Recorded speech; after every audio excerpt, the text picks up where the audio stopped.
right, welcome to another installment of the Fragments of Silicon Reviews. Indeed, welcome to the season finale of the Fragments of Silicon Reviews. Last batch for the season. Um, and let me see, we got our standard 4 games. Up first is a game called Cube Raiders. Bit of a curious title. Not not really conveying quite what this game is. Like, it's got the raider part down pretty down pat because you play as one of two explorers, you know, or raiders if you want to call them. But the cubing question isn't just a cube; it's a dice or it's a die. You're dealing with dice here, which is a specific kind of cube, and that's not a minor note either. It's kind of the point of the game. Because this is a puzzle game where you get on dice or you push dice in order to match the face to the other face. And that gets ever more complex as you go along the game. It's like you start out pretty simple, match the dice to the one die to the one die. Soon enough, you'll be dealing with two, and then it gets exponentially more difficult and rigid. Like, I think that's about the point where I stopped playing, which started introducing the di- dual dice mechanic, and Did it have monsters? no, like there are no monsters. The closest thing to an obstacle are floor pits. Like, you've got certain tiles that have weakened wood on them or something like that, and you push the dice and it'll open a hole, so you can't reuse that. I'm like, obstacles like that aren't really the point of the game. And there are other hazards like Naka's favorite, ice physics, shows up later. Just name one.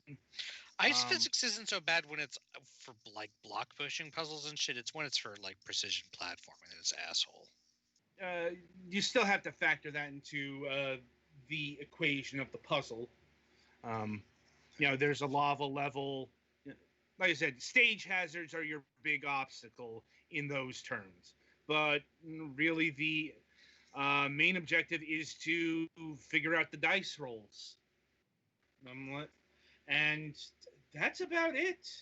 Uh, if I'm being honest, like, as a core mechanic, it's decent.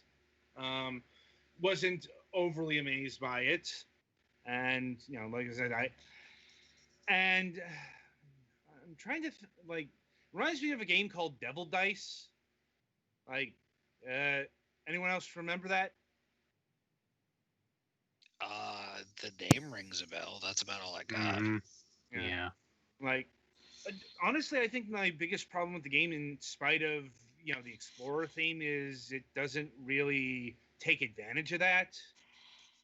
It's like, sure, these are, you got your jungle temple level to start things out, for example, but it's just a skin. It's like the environment doesn't really come into play until you get to the ice world and the lava world and stuff like that, and even then it's just a stage hazard. um you know like, if there's a story here, I don't recall there being one. Like, you're probably trying to get some treasure of some lost civilization, like, As one would want to do. yeah. Probably under ethically dubious means, given the Raider title. Yes. I mean, never forget, Lara Croft is a criminal and should be prosecuted. Similarly, at some points, Indiana Jones. Yes. Although Indiana Jones at least has the excuse of existing in, like, the 30s. Fair. When that was what archaeology was. Right. And, or a lot more, and he does still have at least the pretense of wanting things in a museum, which admittedly is not necessarily the best place for them either, but... No. But point being, like, laws of grave robbing and artifact smuggling were a lot looser in the 30s than even like the 90s. Mm-hmm. You know. Oh yeah, they were getting tons and tons. They loved digging up friggin' mummies and shit just so they could like cook them and turn them into medicine and shit. Or paint. Or jerky. Or all three. Pretty sure they're already jerky. No, that's just a Futurama reference. Like, anyway, and there is a limitation to this review that I will be upfront about. There is quite the sizable amount of two-player content. Unfortunately, I didn't get a chance to play any of that because it's local only. It's got remote play together, but our attempts to try that beforehand have never gone well. And I think that requires another copy of the game, which we only got one of. Mm-hmm. But that remote play together usually does, I think. Yeah. And there are two modes. There's the cooperative mode, which you have to deal with 59 puzzles created for two players. It's not just here's the single player, but with two people. That wouldn't work because those puzzles are, they're specifically crafted for one person. I believe there are 99 puzzles in the adventure mode, what they call. You've got the endless mode, highest score. You go until you can't anymore. And you've got the duel mode, which is the counter-operative game.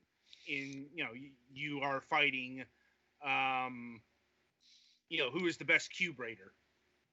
Like, it's quite the sizable amount of modes, but unless you've got access to another player, it's not really all that much of a selling point. And that's a hard sell for the PC version. I'm not exactly sure if this game got released on consoles, but certainly on the PC, not really working out there. Let's see. As far as the graphics go, honestly, I think that's the weakest part of the game. Like, I suppose there's no. This game looks just flat out like, even for an indie title, a 3D indie title, this looks like a bad PlayStation 1 game. Like, especially the character models, they look pretty bad. Like, yeah.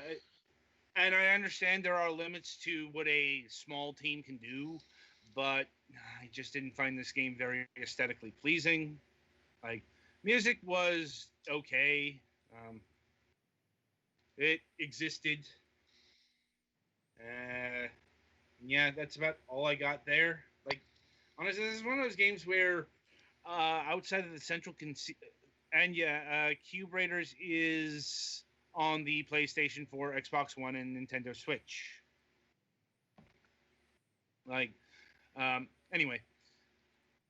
But my biggest problem is the price. And yeah, this game is clocked in at $13, $12.99 USD. Once again, it's apparently 100. Well, no, it's 150 puzzles total. That's the point. Anyway, yeah, there's a sizable amount of content here, but I don't think the game is interesting enough to carry a 10 plus price. If this game were $5 to $8, I could recommend that. $10 at most. 13, no. So I'd say wait for a sale on that. Otherwise, it's maybe not particularly interesting or has an abundance of personality, but it's functional. It's solid. And just not solid enough for it to justify its price. All right. So any questions, comments, or concerns over Cube Raider here? Not that I can think of. Me neither. All right, so that'll about do it for Cube Raiders.